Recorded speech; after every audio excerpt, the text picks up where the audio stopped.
What's good, people? It is your boy Jay, the actor, aka Mr. J.Weeks ENT himself, here with a very special series I like to call Monologue Monday.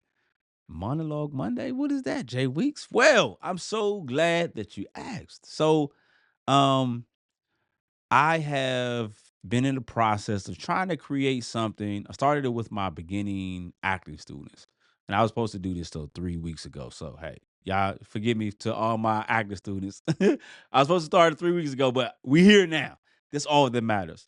But I wanted to take the time to go over and give some tips and tricks as it relates to monologues. Now, some of you who are not actors may wonder, what is a monologue? Well, I'm so glad that you mentioned that. A monologue is typically a longer form of speaking where it's one character and they have a longer dialogue. And that could be on a film, TV, it could be on the stage, it could be at church, sure, it could be at work. A monologue is typically, like I said, that longer form of speaking where it's just one actor and they're typically getting into the heart of things. You'll see it like when there's a villain and the villain, before he decides that he's gonna kill or harm the main character, they get into this whole long speech. That speech right there is what they call the monologue. And so for some actors it's a harder process to try to perform a monologue because it is just a longer speaking part and you don't have anyone else to really help you with that. There's no other actors with you when you're doing your monologue. So a lot of actors find that kind of challenging. And so I just wanted to share a little few tips and tricks of kind of some of the things or techniques that I use to go over the monologues just from the beginning stages. So I have a monologue here and we just gonna go ahead and get into it right now. We just gonna start breaking it down. All right. So my first tip before we even get started on the monologue is before I read something when it comes to a monologue for the first time, I try to make sure I don't add any dialogue or I mean dialogue. Any dialects is the correct word I'm looking for. Not dialogue, dialects, accents, or even try to add any feelings or emotions in the monologue. I try to read it the first few times as just neutral as possible, just so I can get an understanding of what the monologue is even talking about. So this monologue here is called meetings. So let's get into it. Meetings. I started drinking about 7 years ago, casually at first. Beer and wine, harmless enough, I thought. At least it seemed so at the time. I mean, I was having fun. So why not? Okay. The habit crept up on me subtly, slowly taking over my life. I first realized I had a serious problem when drinking was no longer enjoyable. And afterward, I felt flat and depressed. By then, though, I needed it. I had to have it. I was hooked. At first, I thought I could shake it, but I couldn't. I tried, but I couldn't. Every commitment I made to quit, I broke. I was slipping more and more into the alcoholic pattern: reckless behavior, car wrecks, trouble with relationships, murderous hangovers, waking up in strange beds, and my job was going straight to hell too. Then there were the overpowering feelings of guilt and remorse and hating myself and all of that, which became this terrible nightmare of a cycle, repeating itself over and over until I was on the bottom emotionally, constantly depressed, feeling utterly worthless and afraid. Then finally, thank God, I called AA, which I'm assuming is Alcoholics Anonymous. I finally got up the nerve to face up to come to grips with my problem. And that was the turning point. That's when I started coming back, regaining my self respect. It's been nearly a year since I've had a drink. A year this next Tuesday. I'm making it. By God, I'm making it. One day at a time. So, Okay, so we read it the first time. So now just reading the first time, I'm trying to just understand what is this monologue even about? So just from reading it the very first time, it sounds like this guy started drinking and just basic drinking every day. And then it turned into something where it became a habit. And then he started to get reckless with drinking. And then he needed drinking. And then finally, he had to call AA to get some help. And then he's got help. And now he's better. So now, when I read it the second time, I have a little better understanding. But now I can start to ask myself some of these questions. Let's ask ourselves some of these questions within just the monologues of just the sentences. So here we go. So now we're reading the second time. Meetings. I started drinking about 7 years ago. So you can start to think about what would make someone start drinking. Could be the first thing, right? Then he says casually at first, beer and wine. So even saying something as simple as casual, beer and wine is probably when people think about drinking. That's just every day. People get off work, they're gonna have a brew. You might have a dinner and fix wine. So he's not talking about any hard liquor. So that could be something as simple, like you said, is something that's probably casual. You just basic celebrating. Just got off work, fancy dinner, and we're drinking there. Harmless enough. Because again, first thing he says, harmless enough, I thought. So he thought that when he started drinking just basic, it wasn't going to be a problem. But then he said, at least it seemed so at the time. I mean, and y'all see those little three little dots, right? Let's look at that. Little dot, dot, dot right here. Typically, when I see that, I'm like, I see that as the actor was going to say something else. And so I try to think about what would they say in place of that dot dot dot, right? So just think about that. Just keep that, put a little pin in that one. I was having fun. So why not? Of course, when everybody drinking, we all having fun. The habit crept on me subtly, slowly taking over my life. So that tells me it wasn't he got drunk one time and then it was like, all right, I got to drink every day. But he probably started drinking and then he started drinking a little bit more, started drinking a little bit more, hanging out with friends, if your coworkers, your family, things like that. Because he says slowly taking over my life. So it wasn't something that was immediately, it took time to build up, which makes it even worse, right? He says, I first realized I had a serious problem when drinking was no longer enjoyable. So let's think about that. At the beginning, the actor says, I was having fun. So why not? So now we've got to the point where you're drinking so much that it's not even fun. So clearly things have took a turn for the worse, right? Because now he's saying it's not even fun. So I realized I had a serious problem when drinking was no longer enjoyable. And afterward, I felt flat and depressed. But at the beginning, he said it was fun.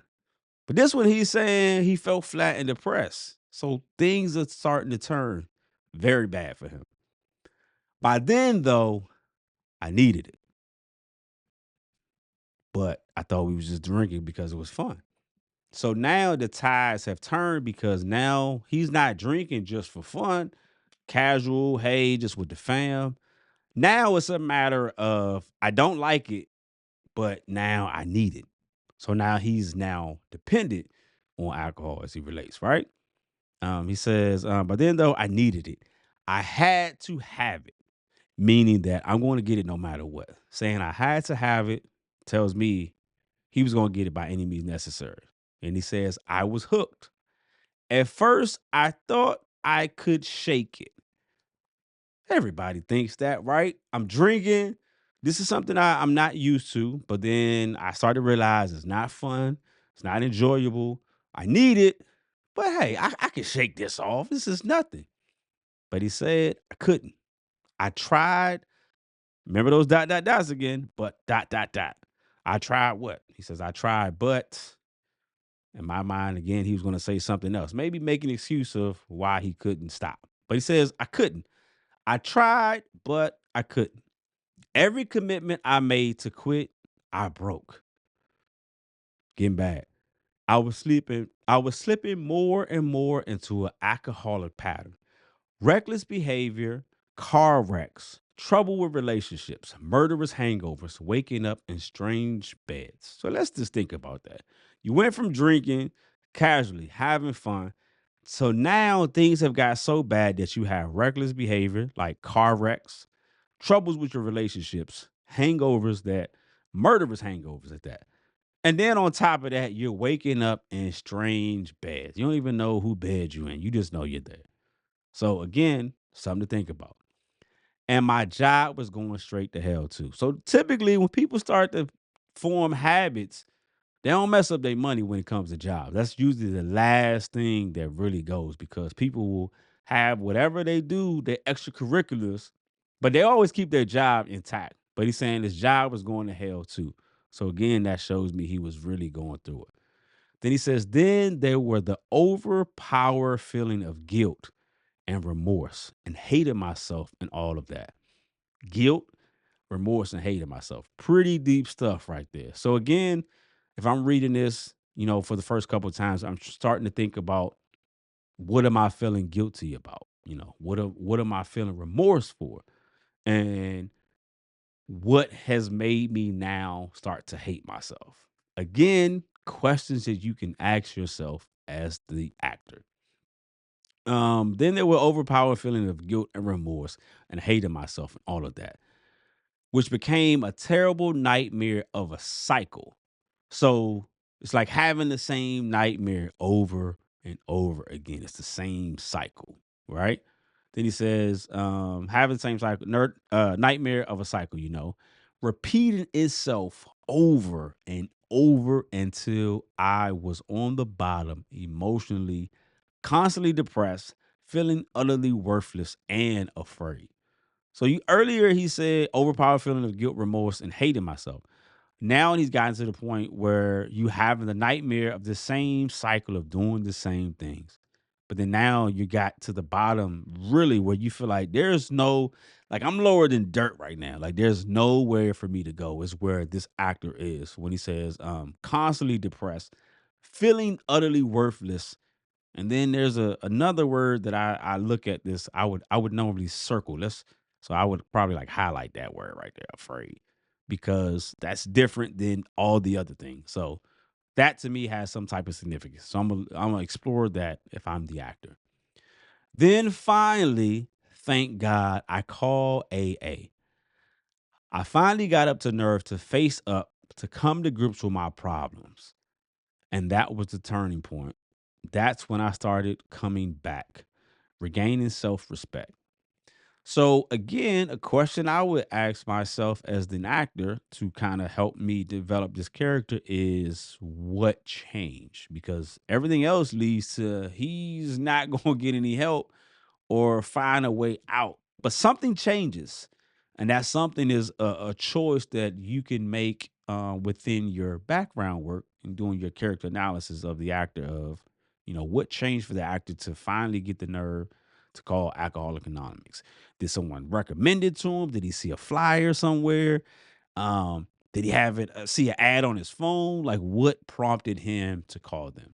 So another question or another choice that you can make as an actor, right? And then he says, then there was a turning point. And that's when I started coming back, regaining my self respect. It's been nearly a year since I had a drink. A year this next Tuesday, to be exact. I'm making it. By God, I'm making it one day at a time.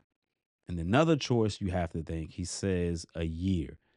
What significant made that actor say it's been a year? Did he see something that triggered that response that made him talk about a year? Because at the beginning, he starts about talking about he started drinking 7 years ago. And now he ends with saying it's been a year. So again, another choice for the actor to try to decide what has triggered him saying, it's been a year, letting you know that this is time.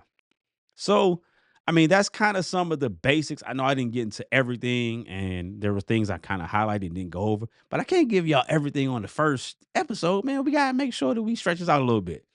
But these are just some of the tips and tricks that I would use as an actor to try to learn to break down a monologue. because again, you're talking for such a long time. You have to find a way to keep your audience engaged, keep the camera rolling, and making sure that you are hitting those key elements of that. And the only way you're going to be able to do that is really break down and understand what you're saying and be able to hit those key moments. So, with this Monologue Monday series, we're going to do this, every Monday. I'm going to drop something. I might be breaking down a monologue like this. I might be performing monologues. We might watch someone else perform and kind of critique it and give some feedback on there. Maybe I'll bring some other actors on here so we can really understand. But this series is going to be all about just monologues and just the whole process of how we go about it. So definitely appreciate y'all tuning in. Y'all see, I got the one of one, the heal, not hustle mentality. These t-shirts are available on the website, jweeksentertainment.com. So make sure you check those out. But again, I thank y'all for tuning in to this very first episode of Monologue Mondays, and we catch y'all next week. Stay tuned.